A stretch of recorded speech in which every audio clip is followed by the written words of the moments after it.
Hermanos, los invito a ir al Salmo 51. Vamos a abrir nuestras Biblias en el Salmo número 51. Le vamos a dar lectura del versículo 1 al versículo 12.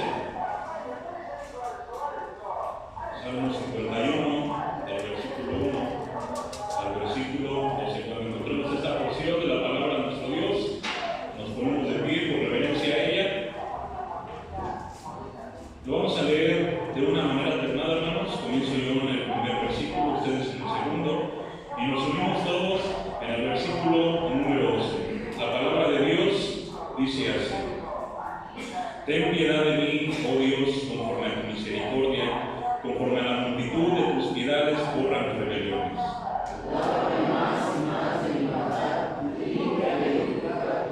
Porque yo reconozco mis rebeliones y mi pecado está siempre delante de mí.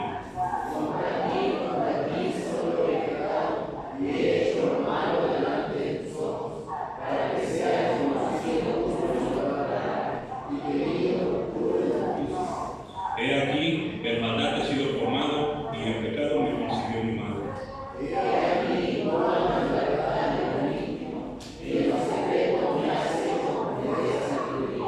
Purifícame con hisopo y seré limpio.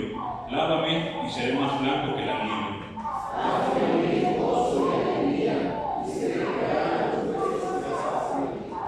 Esconde tu rostro de mis pecados y borra todas mis maldades.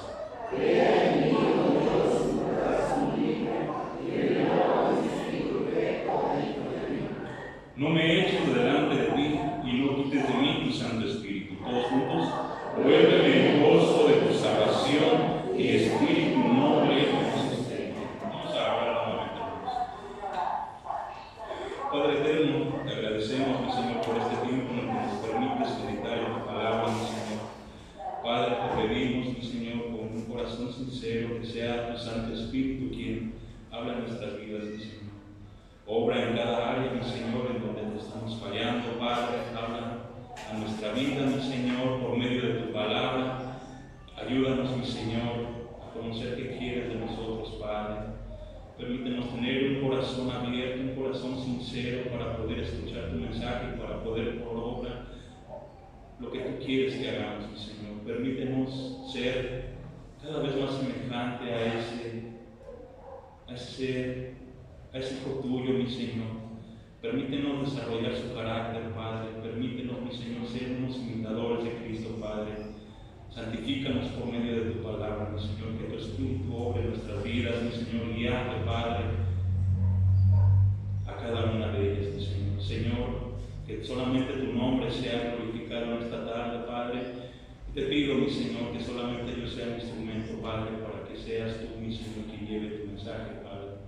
Ayúdanos, mi Señor, a comprender tu palabra, mi Señor. Ayúdanos, Padre, a ponerla por obra, Padre. Habla a ese corazón endurecido, habla a ese corazón que busca de ti, mi Señor. Ese corazón necesitado de ti, Padre. Ayúdanos, mi Señor. Sosténnos, Padre, en nuestros momentos de lucha, mi Señor. Sosténnos, bendito Padre, en nuestros momentos de angustia, mi Señor. Y aún así, bendito Padre, te pedimos, mi Señor, que nos limpies, mi Señor, de todo pecado, mi Señor, delante de ti, mi Señor. Permítenos ver el pecado con tus ojos, mi Señor. Permítenos, Padre, tener esa perspectiva que tú tienes acerca del pecado, mi Señor.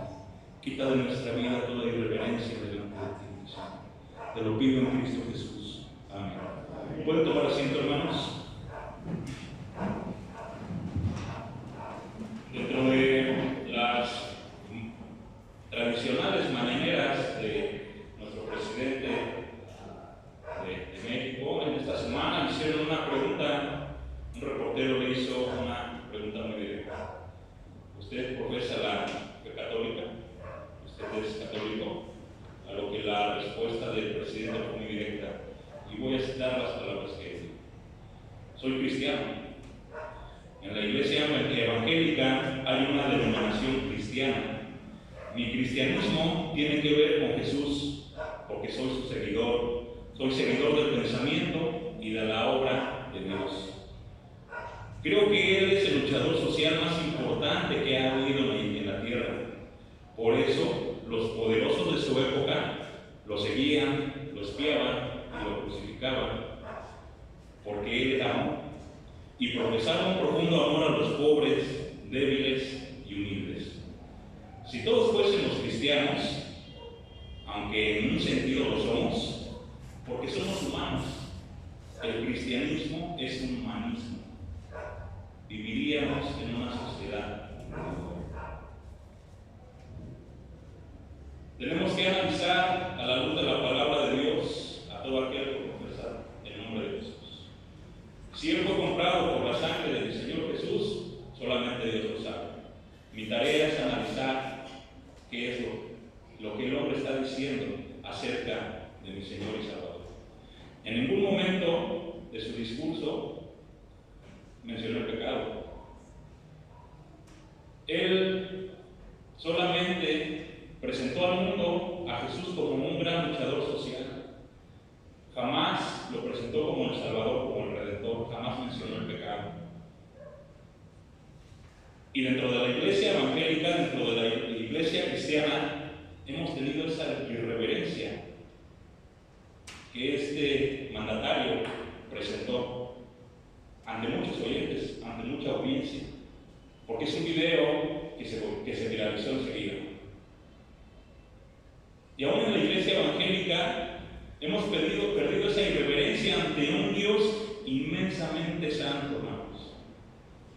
El propósito principal para que Jesús viniera al mundo no fue para ser un luchador diferente, no fue para ir en contra de la corriente del mundo, fue para salvar a los pecadores, a los que ya se habían perdido, fue para salvar al hombre de esa condenación eterna a donde se dirige. En este salmo que acabamos de leer, este hombre, David es el escritor de este salmo, él muestra la reverencia, él muestra la actitud que nosotros tenemos que tener hacia el pecado. Si leemos en la parte superior de este salmo, algunas Biblias tienen un pequeño contexto de cuándo fue cuando se escribió. Vayamos al salmo y veamos en la parte superior y dice arrepentimiento y plegaria pidiendo purificación. Al músico principal, salmo de David. Cuando después que se llegó a Betsabé, vino a él Natán, el profeta. El título de la meditación de esta tarde es 3 pasos a seguir para volver a Dios.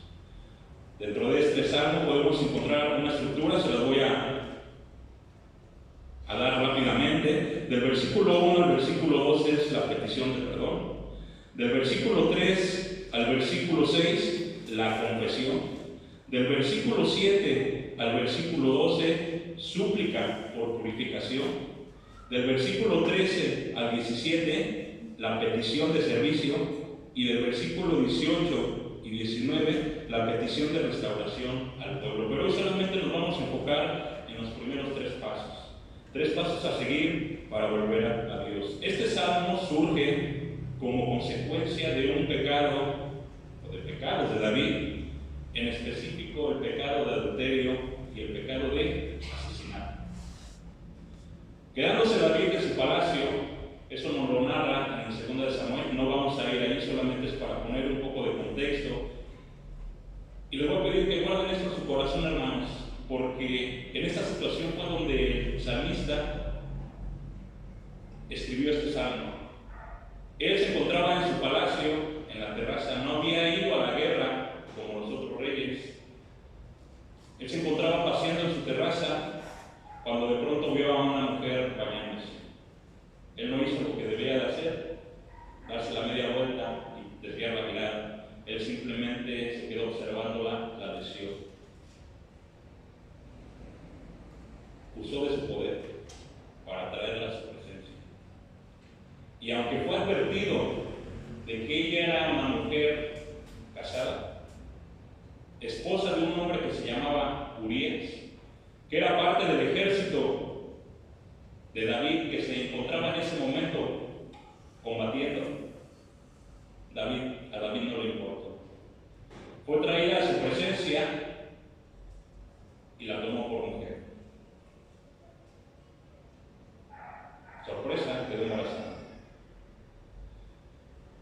Cuando David se entera, él organiza un plan para poder cubrir esto que él había hecho. Primeramente, manda a traer a su esposo, a Urías, y le dice: ve con tu mujer, con el fin de que él tuviera con su mujer y el embarazo se lo atribuyeran a él.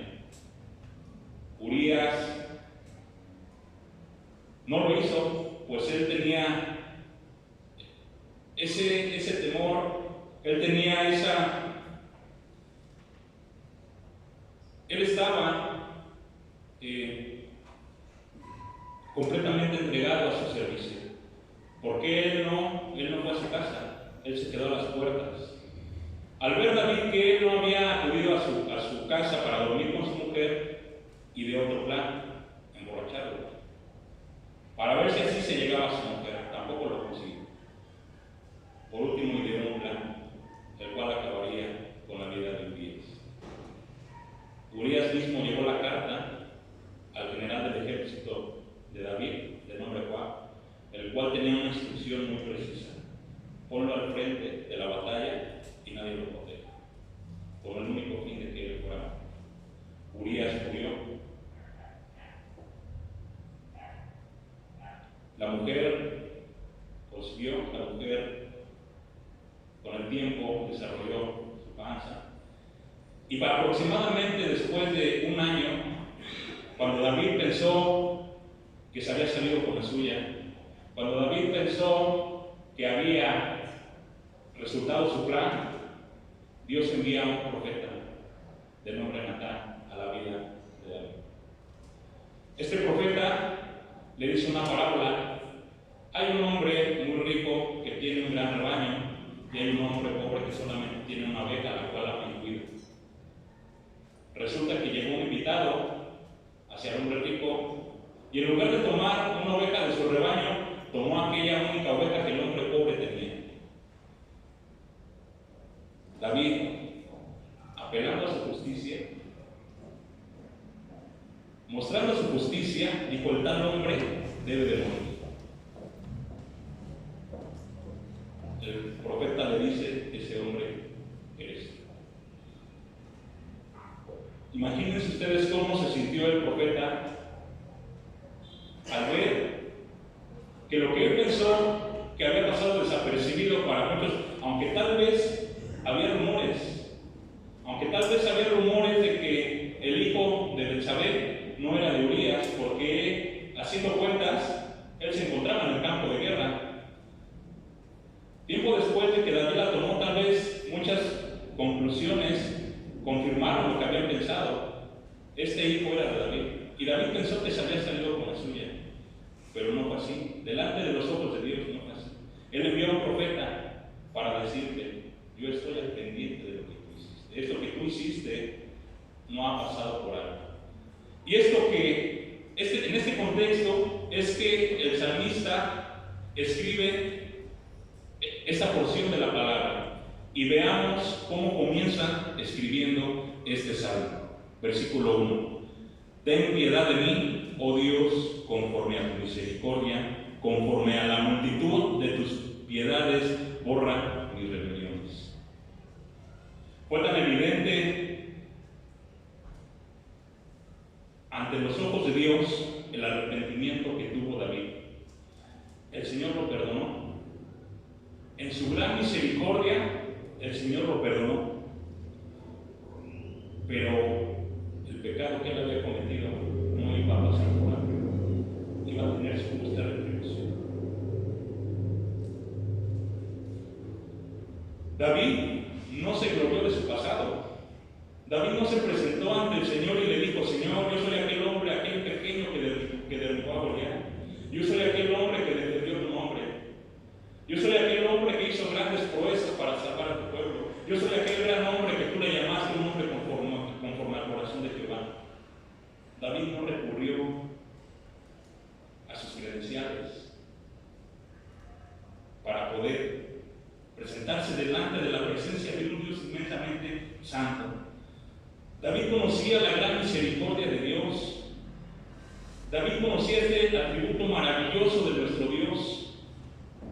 Y comienza este salmo pidiendo misericordia de un Dios eternamente santo. Al principio del versículo, esta palabra que dice ten piedad de mí, son palabras pidiendo misericordia, son palabras con las que un débil se dirige a un hombre fuerte, son palabras con las que un pecador se acerca lleno de temor a un Dios que lo puede consumir por su santidad. David se presenta ante Dios no para tratar de justificar sus actos.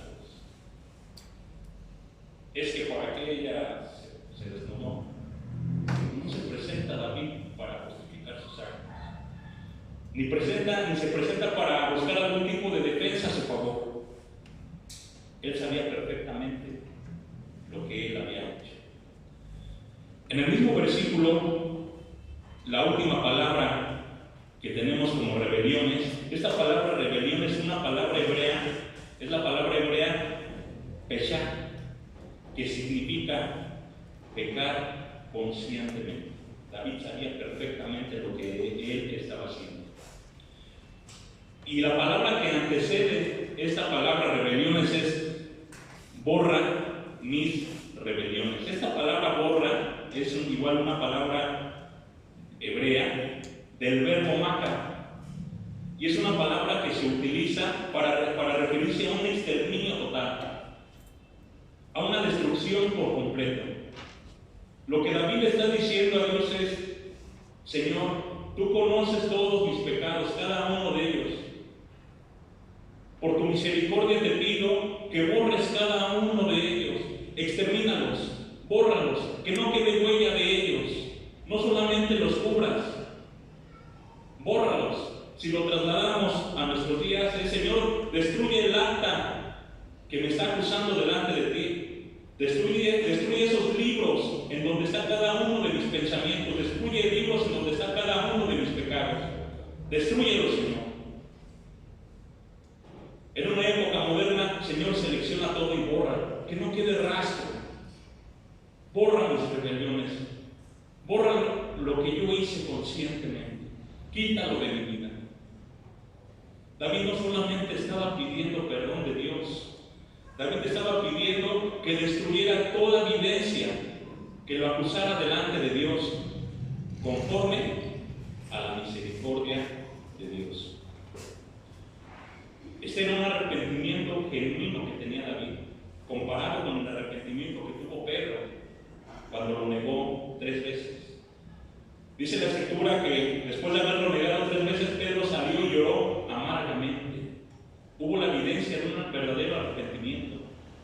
Estos fueron hombres que sabían conscientemente que habían pecado delante de un Dios eternamente santo. No estaban tomando su pecado a la ligera. Ellos sabían perfectamente delante de qué Dios estaban. Un Dios que aborrecía el pecado, un Dios completamente santo. 3 veces santo, dice el profeta. Ellos sabían perfectamente que no podían minimizar lo que habían hecho, porque habían transgredido la ley de Dios. David le suplica al Señor: borra todo rastro de pecado en mi vida. En el versículo 2 dice: lávame más y más de mi maldad y límpiame de mi pecado. En la mente de David estaba la manera en la que las mujeres iban a lavar al río. Tal vez les ha tocado ver esta manera aún en esta época, en donde van y se ponen al lado del río y comienzan a lavar la ropa, comienzan a tallarla en la piedra, utilizan la misma agua del río para lavarla. Pero no solamente se quedan tallando, muchas veces agarran la ropa y la golpean. Esta palabra que dice lávame nos dice de pisotear la prenda. Este es el proceso que David tenía en la mente: Señor, lávame, si es necesario, restriégame en la piedra, golpéame en la piedra, golpea la prenda en la piedra para que una mancha muy difícil de quitar salga. Golpeando la prenda en la piedra se afloja la tela. David estaba teniendo esto en su mente y le decía: Señor, haz lo que sea necesario, pero por favor quita este gran pecado de mí. Quita esto que yo he cometido delante de ti. En el mismo versículo dice: lávame más y más de mi maldad. Esta palabra maldad es de la raíz aba o abón y significa actuar perversamente.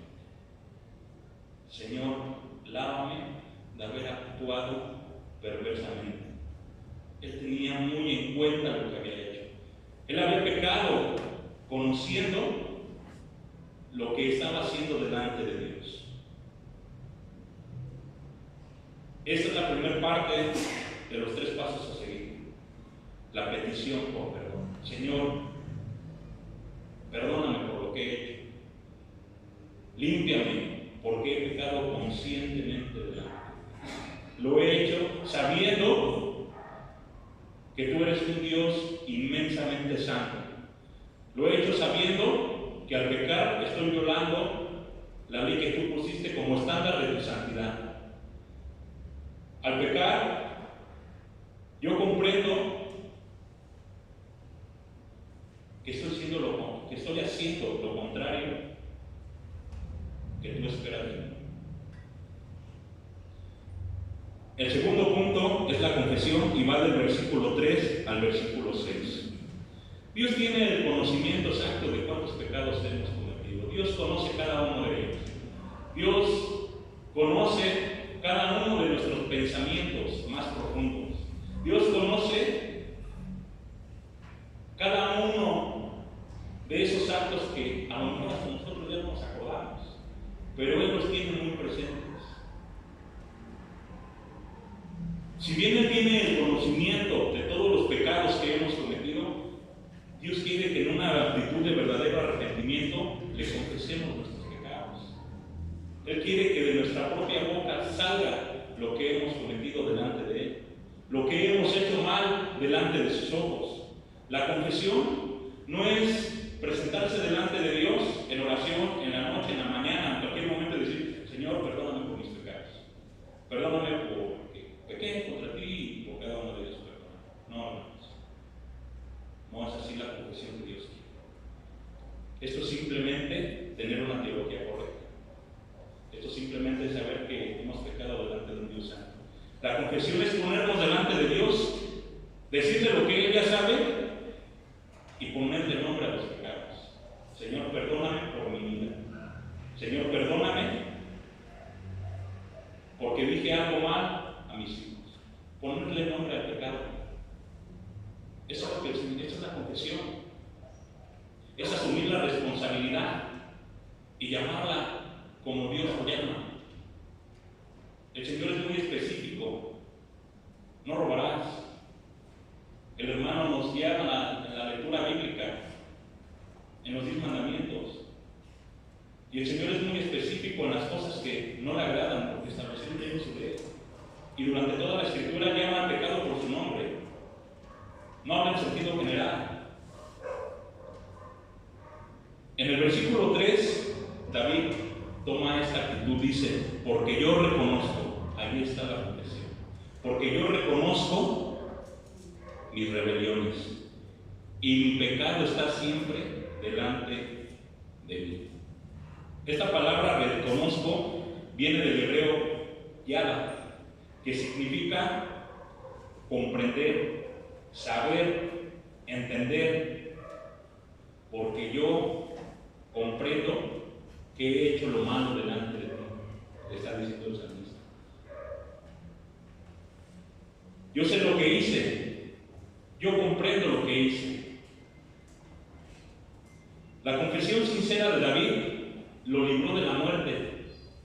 Al igual que a nosotros, la confesión sincera de nuestros pecados, cuando nos arrepentimos y aceptamos el sacrificio de Jesús, aceptamos el Evangelio en nuestra vida, aceptamos el mensaje de salvación, de la misma manera que se arrepintió David genuinamente, es la misma manera en la que nosotros nos arrepentimos. Y así como David fue librado de la muerte, nosotros fuimos librados de la separación eterna, de la muerte eterna, de la condenación. porque hubo un verdadero arrepentimiento dentro de nosotros. Señor, perdona. Ya había pasado casi un año y David no podía estar tranquilo porque su pecado lo asediaba. Era algo que no lo dejaba estar tranquilo. En el mismo versículo 3 dice: y mi pecado está siempre delante de mí. David, como un hombre de Dios, no podía estar tranquilo ante la falta que él había cometido. Para una persona del mundo, lo que se hizo hace un año, muy probablemente ya no se recuerde, pero para un hijo de Dios, un pecado que no nos deja en paz, un pecado que no nos deja continuar nuestra vida, que cualquier circunstancia nos lo recuerda. Tal vez alguien se ha acercado a preguntarles, a pedirles un consejo a ustedes. Oye, es que ¿qué quieres que tenga esta situación? Y tú le quieres dar un consejo basado en las Escrituras. Y de repente te das cuenta que tú mismo estás cometiendo ese pecado. Ya no le das el consejo cómodamente, porque ya te sientes un hipócrita, porque ya te sientes alguien que no está practicando lo que está hablando. Ya no te sientes cómodo, ya no le das el mismo consejo, y tal vez ahí lo dejas y buscas cómo cambiar la conversación, porque el pecado, como lo dice el salmista, está siempre delante de mí. ¿Hasta cuándo? Hasta que lo pongamos en las manos del Señor, hasta que confesemos a nuestro Dios el pecado que hemos cometido delante de Él.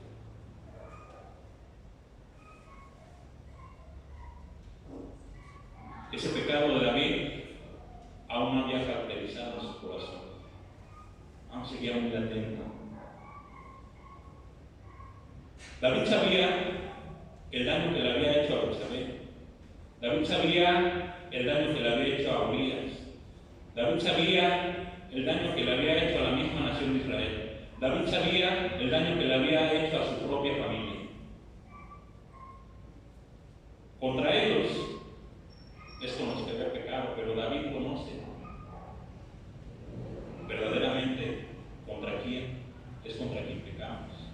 Versículo 4: contra ti solo he hecho pecado y he hecho lo malo delante de tus ojos. Si bien él había ofendido a personas, David sabía que en realidad ante quien había cometido el pecado es ante este Dios inmensamente santo. Si yo peco contra un hermano, si yo peco contra mi esposa, si yo peco contra mis hijos, en realidad lo estoy haciendo en contra de Dios.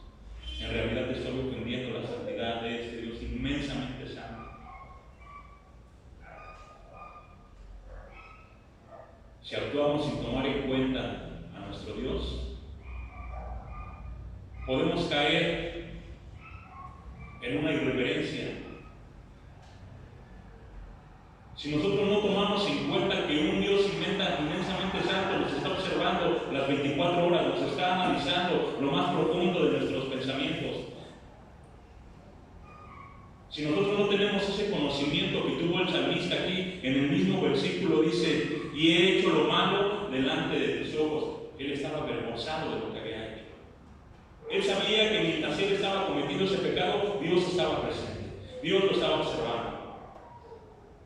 Si nosotros vamos al Nuevo Testamento, al Nuevo Pacto, esto es algo más profundo todavía, porque dentro de nosotros vive Cristo, dentro de nosotros mora su Santo Espíritu. Él está viendo con nuestros ojos, Él está viendo nuestro deseo, y es lo que el salmista está reconociendo aquí. Este es el mismo salmista que escribió en otros salmos sobre la omnisciencia, sobre la omnipresencia de Dios. Él tenía este conocimiento. Y he hecho lo malo delante de tus ojos. Creyó que se había salido con la suya, y que tal vez el único enterado de lo que había hecho era su general del ejército, Joab, referente al asesinato de Urias. Y a veces pensamos que cometemos acciones que nadie nos ve. Un cristiano no es aquel que da evidencia delante de un grupo.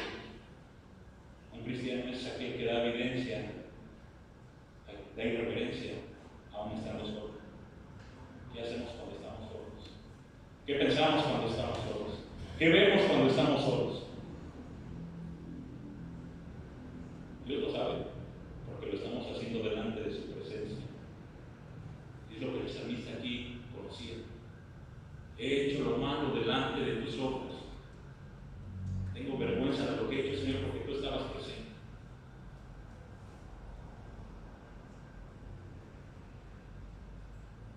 David conocía de la omnisciencia y la presencia, de la omnipresencia, pero estando en tentación, a él se lo olvidó. Como nosotros no tomamos en cuenta cuando estamos en tentación, cuando estamos enojados, cuando gritamos, cuando palabras malas salen de nuestra boca, cuando maldecimos. No tomamos en cuenta que lo estamos haciendo delante de un Dios santo, que nos ha comprado a precio de sangre. Si tuviéramos más presente este pensamiento de que Dios, este Dios santo, ha mandado a su Santo Espíritu a morar dentro de nosotros, si tuviéramos esto en mente, muy seguramente pecaríamos menos. Muy seguramente dejaremos de hacer varias cosas que hacemos en la comunidad, estando solos. Refrenaremos más nuestra lengua, nuestra mirada, nuestros pensamientos. Es la reverencia que debemos de tener ante un Dios inmensamente santo. Hemos dejado a un lado la gran santidad de Dios. Vemos al pecado como algo, ay, Diosito me perdona. No, es un Dios grande. Así le llama al mundo Diosito, o no sé a qué Dios se refiere, pero el Dios de la Biblia es un Dios inmensamente santo, que no tolera el pecado. A causa del pecado tuvo que venir para salvarnos. A causa del pecado tuvo que venir a rescatarnos. Por el pecado yo no iba a ir a una condenación eterna. No podemos minimizar el pecado porque Dios no lo minimiza. Tenemos que ver el pecado como Dios lo ve.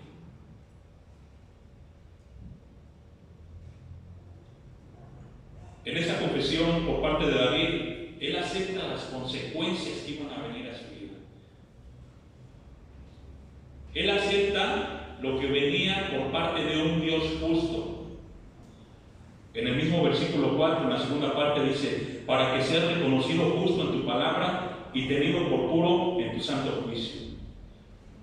En la Nueva Versión Internacional está un poco más claro esta parte, dice: por eso tu sentencia es justa y tu juicio es irreprochable.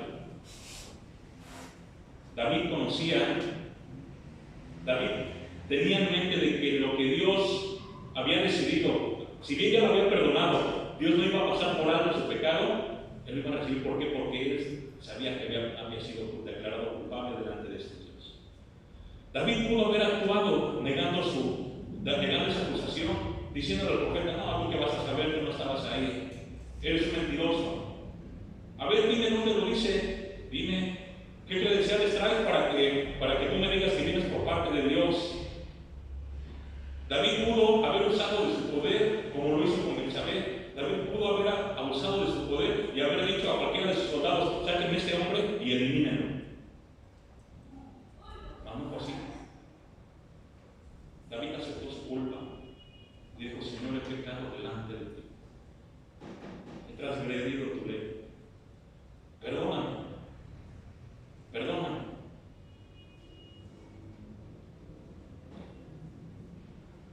Asumió su responsabilidad. Reconoce que el que tomó la decisión fue él y no le echó la culpa a otra persona. Entonces, ¿que ¿para qué hace esto? No, hermanos. Somos responsables de nuestros propios actos. No tratemos de justificarnos. Es que él es así, por eso yo me comporto así con él. No. Dios es bueno contigo. Dios ha sido misericordioso contigo. ¿Y qué hacemos con la persona de Dios? La hacemos a un lado. Sí, Dios puede tener tiempo para ti, pero fíjate que tengo que ir a trabajar y sería eso tarde y no le damos el lugar a Dios que nos corresponde.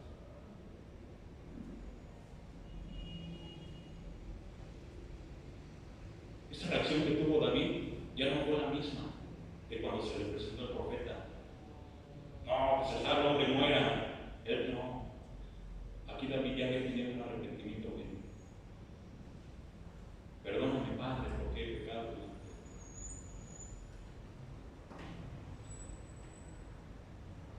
Versículo 6. He aquí tú amas la verdad en lo íntimo y en lo secreto me has hecho comprender sabiduría.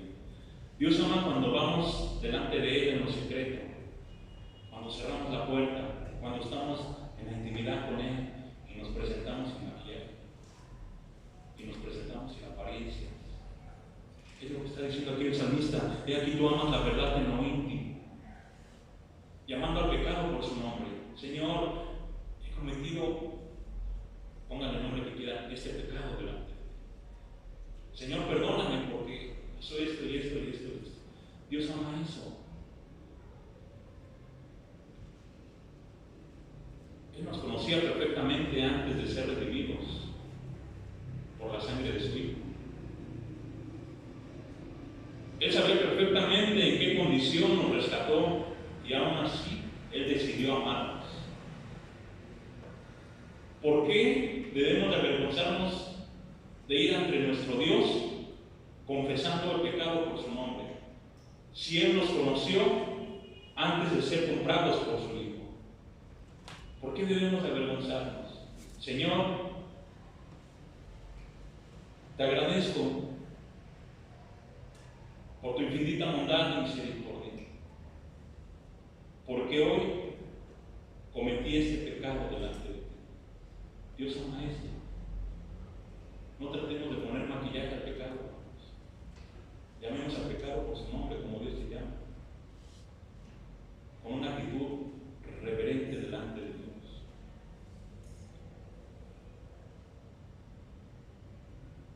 Dios nos llama, Dios nos ama, no tal cual como somos, porque seríamos justificados. Dios nos ama a pesar de cómo somos. Dios no nos quiere hacer buenas personas, Dios nos quiere hacer una nueva persona. Y la nueva persona es semejante a Cristo.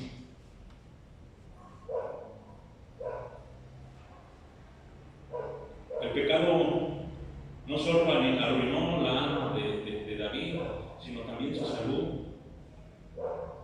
Versículo, perdón, adelanté un poquito.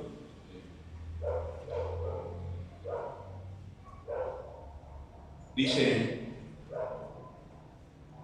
purifícame con hisopo. Esta es el tercer punto. Súplica por purificación. Ya confesamos delante de nuestro Dios el pecado. Ya reconocimos que hemos pecado. Ahora tenemos que acudir a la gran misericordia de nuestro Dios. Tenemos que acudir a la gran bondad de nuestro Dios. El salmista comienza el versículo 7 y dice, purifícame con hisopo y seré limpio. En el Antiguo Testamento, el hisopo se usaba para tres propósitos. No vayan a la cita bíblica, solamente se los voy a decir. En Éxodo 12:22, cuando Dios liberó a los israelitas de la cautividad de Egipto, el hisopo se usó para rociar la sangre en los dinteles y en el dintel y en los dos postes, cuando se iba a sacar la última plaga, la muerte de los primogénitos. ¿Recuerdan que fue rociada la sangre alrededor de la puerta? Bueno, pues se utilizó el hisopo para rociar esa sangre, ¿sí? Asimismo, mientras celebraban esta fiesta solemne, años después, porque le dejó Dios esa instrucción al pueblo de Israel, que esta iba a ser una fiesta solemne, el sacerdote tomaba el hisopo y lo sumergía en la sangre del animal sacrificado y rociaba al cuerpo como simbólicamente diciendo, los pecados son cubiertos, los pecados del pueblo, estaban siendo cubiertos. En Levítico 14:6 se utilizó para la purificación de un leproso. La lepra para los judíos era un símbolo de impureza, era un símbolo de corrupción. En Números 19:6, durante la travesía del desierto, tenían que hacer un sacrificio de una vaca alazana y lo usaban para purificación del pecado. Lo que está diciendo aquí el salmista es: Señor, límpiame tú, no el sacerdote, límpiame tú, por favor, límpiame de esta maldad, límpiame de esta gran mancha que tengo delante de ti. No cubras mi pecado, no, límpiame, lávame. Y lo vuelve a repetir, enseguida dice: purifícame con hisopo y seré limpio, lávame. Nuevamente vuelve a su mente ese proceso de lavar. Señor, si es necesario, golpéame. Señor, si es necesario, pisotéame, pero quita esta mancha delante de mí, quita este pecado delante de mí. Límpiame tú, Señor. No cubras mi pecado, límpiame por completo.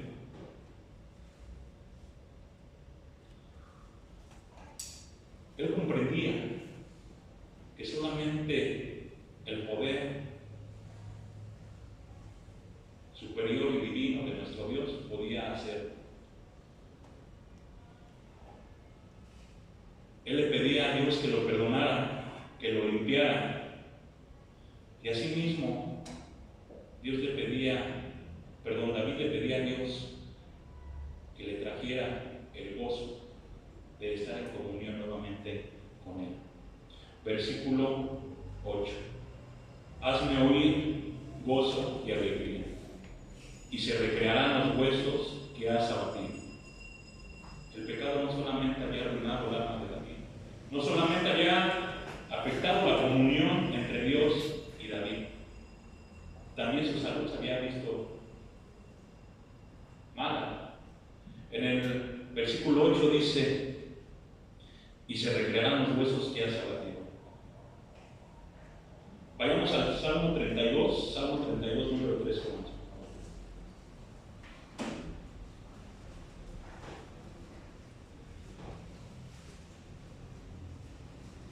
Dice de esta manera: mientras callé, se envejecieron mis huesos en mi gemir todo el día. Mientras David ocultó su pecado, su cuerpo se fue deteriorando. Él sufrió consecuencias físicas, mientras él mantuvo oculto su pecado.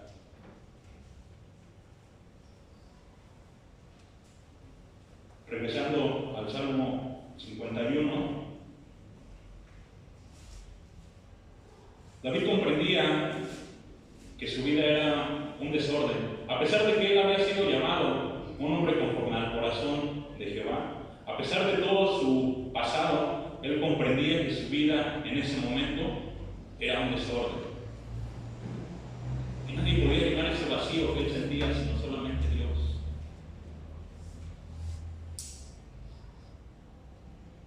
Hazme oír ese gozo. El pecado había cortado esa comunión con Dios. El pecado había cortado ese crecimiento espiritual en la vida de David. Ya no tenía ese gozo de estar delante de la presencia de Dios. Ya no tenía ese gozo. Y David está diciendo: Señor, por favor, permíteme volver a mi primer amor. El pecado nos cauteriza el corazón, hermanos. El pecado nos hace indiferentes. El pecado nos aleja de la presencia de nuestro Dios. El pecado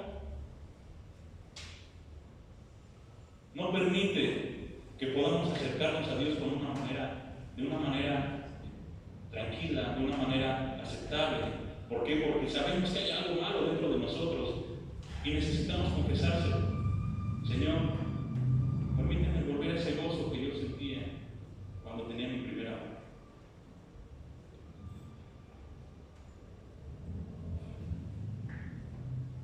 En el versículo 9 dice: esconde tu rostro de mis pecados y borra todas mis maldades. ¿Sí ven este énfasis que él está haciendo? Borra, esconde, destruye. Borra mis rebeliones. Y en el versículo 10 David utiliza una palabra que se utilizó en la creación. Versículo 10 dice: crea en mí, oh Dios, un corazón limpio y renueva un espíritu recto dentro de mí. Esta palabra crea es la palabra vara, que se utilizó en Génesis 1:1 al crear Dios los cielos y la tierra. Es la misma palabra. Crear de la nada, crear una nueva naturaleza. También le está diciendo, Señor, este corazón no sirve, cámbialo completamente.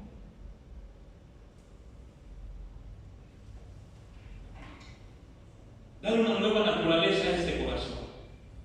Lo que en el Nuevo Testamento es el nuevo nacimiento.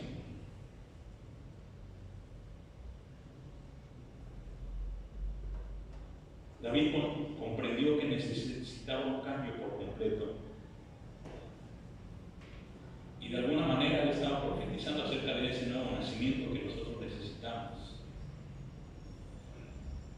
Necesitamos esta renovación por completo dentro de nosotros. No para ser una buena persona, no, sino para ser una persona cada vez más semejante a Cristo.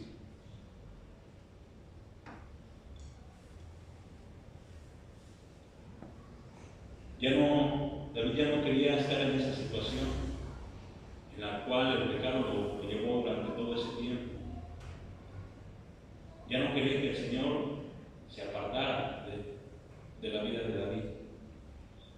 Versículo 11: no me eches de delante de ti.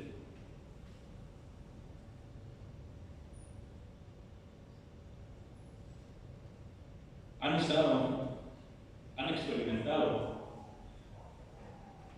un enfriamiento espiritual. ¿Cómo se siente? ¿Cómo se siente el regresar un poco más al mundo? ¿Cómo se siente el cada vez adoptar un poco más de las costumbres del mundo? ¿Cómo se sienten lejos de Dios? Bien. Si se sienten bien, entonces no es una buena señal.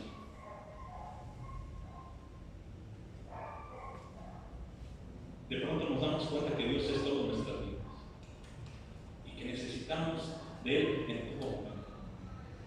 Y más cuando nos estamos alejando, cuando nuestra vida está habiendo un enfriamiento espiritual.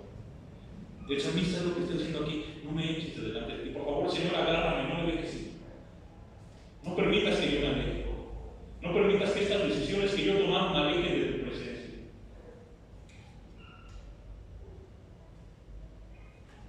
No quites de mí tu Santo Espíritu. Sabemos que ahora el Espíritu Santo, que es un sello en nuestras vidas, ya no puede salirse. Ya no puede irse, si es que hemos sido sellados hasta el día de la redención de nuestro Señor. Pero sí podemos entristecer al Espíritu. Sí podemos contristarlo. Y si bien el Espíritu sigue dentro de nosotros, Él simplemente nos deja.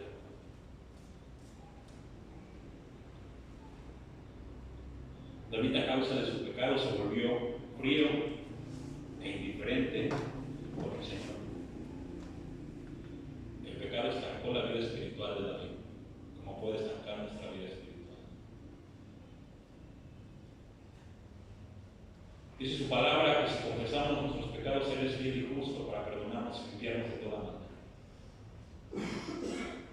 Confesar es ponerle nombre al pecado. Él es fiel y justo para limpiarnos, que es lo que está pidiendo aquí David, de toda maldad. Yo no sé en qué situación estemos hoy delante de nuestro Dios. Yo no sé cómo esté nuestro corazón. Yo no sé cómo está nuestra vida espiritual. Yo no sé qué tanto el pecado ha estancado la vida espiritual de cada uno de nosotros. Yo no lo sé, pero ustedes sí. Y Dios también. Yo no estoy aquí para juzgar el pecado de cada uno, no. Yo estoy aquí para hablar por parte de Dios a nuestro espíritu y ver en qué condiciones estamos delante de Él. Tal vez ya no sentimos ese gozo. Ya no tenemos gozo al acudir a la presencia de nuestro Dios, a los servicios. Ya no siento gozo al leer la palabra de Dios. Ya no siento gozo a leer. ¿Por qué? Porque esto lo ha hecho el pecado. pecado no confesado, tal vez un pecado oculto que creemos que ha pasado desapercibido delante de la presencia de nuestro Dios. El Espíritu hoy pudo hablar en nuestras vidas y tal vez nos ha revelado ese pecado que no hemos confesado delante de Dios. Es tiempo de ponernos en cuentas con Dios. Es tiempo de decirle: Señor, vuélveme al gozo de esa comunión contigo. Señor, vuélveme al gozo que este pecado ha quitado dentro de mí. Señor, vuélveme a ese gozo. Señor, límpiame. Utiliza el proceso que quieras, pero Señor, por favor, cámbiame. Ya no quiero ser así. Ya no. Porque yo quiero dar testimonio de que tú vives en mí. Yo quiero dar testimonio a mi familia, a mis hijos, a mis compañeros, de que yo he sido comprado por tu sangre. Señor, por favor, ayúdame. Límpiame. Azótame si es necesario. Tállame. Pero por favor, quita este pecado que hay. Por favor, Él es fiel y justo para perdonarnos. Yo lo creo. Si nuestros pecados fueran como la grana, como la nieve, el salmista también nos pasa la palabra aquí, como la nieve que permanece. Tal vez muchos de nosotros no hemos estado delante de la nieve, pero yo he visto que personas que están al frente de la nieve tienen que usar lentes oscuros para que el reflejo del sol con la nieve no me lastime. Y es lo que está pidiendo. Límpiame de tal manera que mi testimonio pueda ser de evidencia delante de los demás.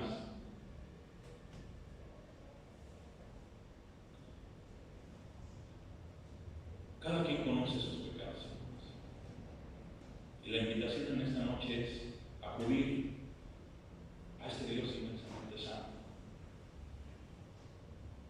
No justificarnos de que mi actuar es debido al comportamiento de otra persona. No, cada quien es responsable de sus decisiones. Cada quien es responsable de su condición delante de nuestro Dios. Señor, perdónanos. La invitación es esta. La invitación es en este momento. Y no solamente este momento, no que solamente sea el final del día domingo, no, hermanos. Que en verdad sea un cambio, que sea notorio en nuestra vida. Que en verdad sea una evidencia de que hemos sido perdonados por este Dios inmenso. Oremos, hermanos. Padre Celestial, Señor, gracias por tu palabra, Señor. Gracias porque has hablado de nuestra vida, Padre, y te pedimos, mi Señor, que examines nuestros corazones, Padre. Padre, si hay un pecado que no hemos confesado delante de ti, mi Señor, por favor, muéstranos, mi Señor. Muéstranos, bendito Padre, en qué te estamos fallando, Señor. Muéstranos esos pecados ocultos, Señor. Muéstranos esos pecados que hemos tratado de cubrir, Padre. Muéstranos esos pecados, mi Señor, que han estorbado nuestra comunión contigo, Padre. Te pedimos, mi Señor, que nos limpies, Padre. Lávanos, mi Señor, de estos pecados, mi Señor. Permite que nuestras vestiduras estén blancas y resplandecientes delante de ti, mi Señor. Permite, bendito Padre, que nuestra vida, mi Señor, cada vez sea más semejante a la imagen de tu Hijo Jesús, mi Señor. Habla nuestras vidas, mi Señor, y quita todo endurecimiento que pueda haber en este momento, mi Señor.